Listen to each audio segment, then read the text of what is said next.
What is up, guys? It's your boy, Thick Cactus, and today, holy crap, do we have an important video for PvE players. Seriously, what we're discussing in this video is going to change every single PvE build moving forward, guys. If you have people you play PvE with, for God's sake, send them this video because I am literally blown away.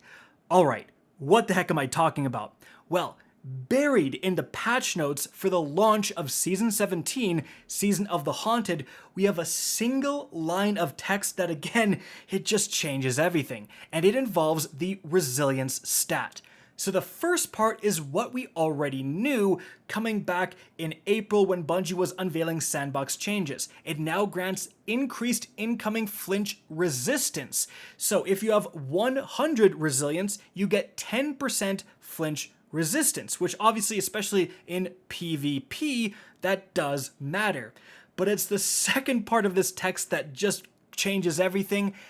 And damage resistance versus PvE combatants. Guys, damage resistance is arguably the single most important stat to have in, frankly, PvE in general, but certainly for any sort of high-level content. If you are doing a day one raid, a Grandmaster Nightfall, even a normal raid, a normal Nightfall, like anything even remotely high level, and you don't have good damage resistance, you are going to get clapped. That's why back in the day, like Protective Light was the most important mod by far. If your build didn't have Protective Light, you're probably at a substantial disadvantage. That's why Bungie nerfed it to the ground, and then Well of Tenacity offered a 50% damage resistance, and people were bending over backwards to fit Well of Tenacity into builds, combining it with Elemental Time Dilation to make it last just a little bit longer, because again, damage resistance is king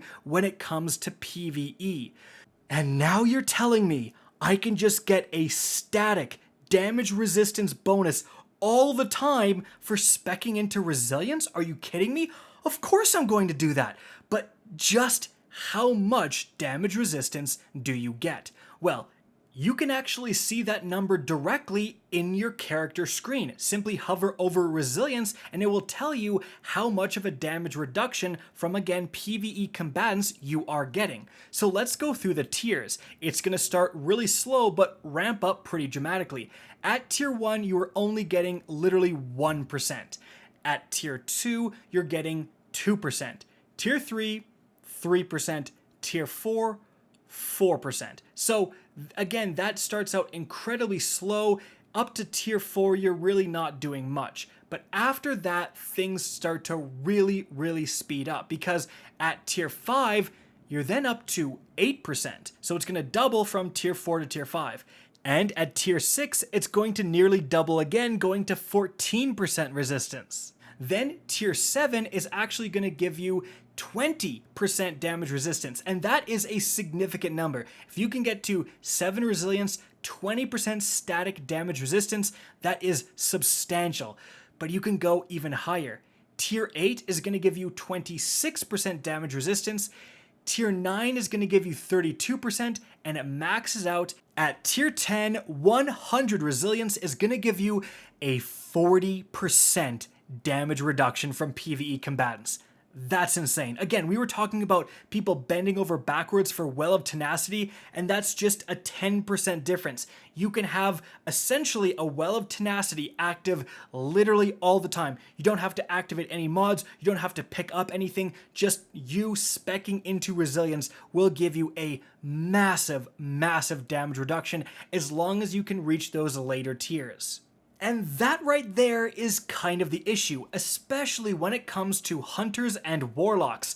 Titans are frankly the big winners of this change. I mean, they already want to spec into resilience to get their barricades faster. Now they're also getting damage resistance. I mean, frankly, a lot of Titans out there, I know for myself, I already had a substantial amount of resilience because your barricade's a very useful tool. You're telling me I can just spec even more into that and just get that 40% damage resistance pretty reasonably? And later in the video, we're going to talk about some Titan exotics that you want to put on that, holy crap, can make some juiced PvE builds.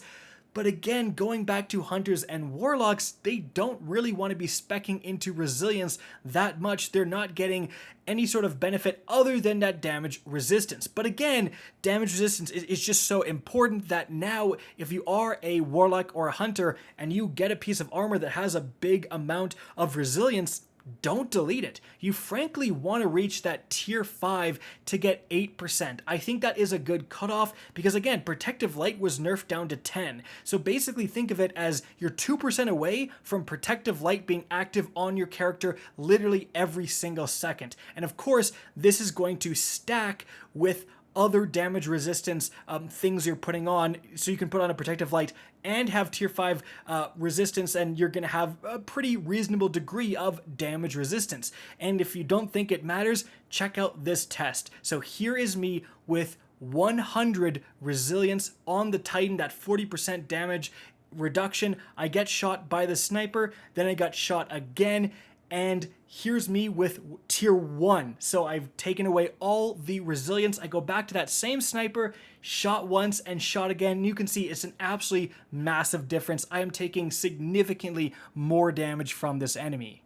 So again, this change is just going to have to be on every single person's mind when it comes to creating a PvE build. And it does create some interesting synergies. So first off, the Land Tank Origin trait, as you can see, it increases your resilience, and it apparently does so by about 2 tiers. Now previously that would mean you just gained a little bit of health, not too much of a difference. But now if you're going from like tier 5 to tier 7, you're potentially gaining an extra, 14% damage reduction, and then you also get the added damage reduction that's already stated in the Land Tank perk. So potentially Land Tank, any perk, and any weapon from the previous season just went up in value substantially because of this change, as long as it kind of works like how it says, literally giving you more resilience that should give you more damage resistance. And speaking of Titans, again, they're walking away huge winners here, and some of the things you should absolutely consider running if you're already planning on running 100 resilience to get that insane damage reduction. Why not put on an exotic like, for example, the Crest of Alpha Lupi? Not used really previously, but it's going to generate an additional orb of power from your super and a healing pulse when your barricade is activated. So you're going to put down a barricade and you're going to be getting a ton of them because again, you're at tier 10 resistance, and now you're going to heal yourself every time you do that, and it's going to make it so hard for enemies to take you down. Or how about another option here, the Hoarfrost Z. This is going to turn your barricade into a wall of stasis crystals, and that has a significant amount of utility if you're on a stasis subclass. So again, this went up in value pretty substantially. Another great one, the Titan's Ramparts. This is going to let you shoot through your towering barricade. It does have reduced health and duration, but I mean, again, if you're tier 10, you're spawning so many of them, like, oh my goodness, especially, hey, you could use the Title SMG with Classy Contender to get your class ability even faster. I mean, you're just going to be behind a barricade shooting through like non-stop. Every engagement, in every encounter, you're going to have a shoot through barricade. Just insane. Another example here, guys, is the Kepri's Horn. Solar damage kills recharge your barricade, which unleashes a blast of solar energy when summoned. So of course, with Solar 3.0 going live this season, it's not going to be hard to get solar kills, and then this is going to give your barricade an offensive capability with that extra damage. But honestly, guys, I saved the best for last here. The Loreley Splendor Helm, already seeing a lot of play specifically in PvP. This is going to create a sunspot either when you're critically wounded and have a barricade up and ready, or whenever you cast that barricade. So again, tier 10 resilience, you're getting your barricade so much, and now you're spawning a sunspot every single time, which is going to work perfectly with multiple Solar 3.0 synergies and fragments and aspects and so on. Wow, what a powerful combo. And so guys, whew, there you have it. I think everyone, including myself, has some respecking to do. If you are a Warlock or a Hunter, don't be too upset, because think about it this way. you're getting a damage resistance. Even if you just have one tier, you're getting 1% more damage resistance than you were previously. Like, it's just free damage resistance for everyone, even if it starts off pretty darn small in the lower tiers. Certainly though, again, reaching 5 and above is really going to matter. And I know for myself, if I'm running Titan in Grandmaster, especially with the introduction of acute burns where you take 50% incoming damage, yeah, I'm running tier 10 resilience literally all the time. And so guys, that's it for the video. I hope you enjoyed and found this informative. If you did, please remember to help me out by simply rating and especially sharing this video. If you guys want to see more Destiny 2 content similar to this, don't be afraid to slap that subscribe button. If you want to get in touch with me and keep up to date with the latest channel activity, the best way is to follow me on Twitter at RickCacus. That is linked in the description down below. Again, I hope you enjoyed the video, and as always, have a good day.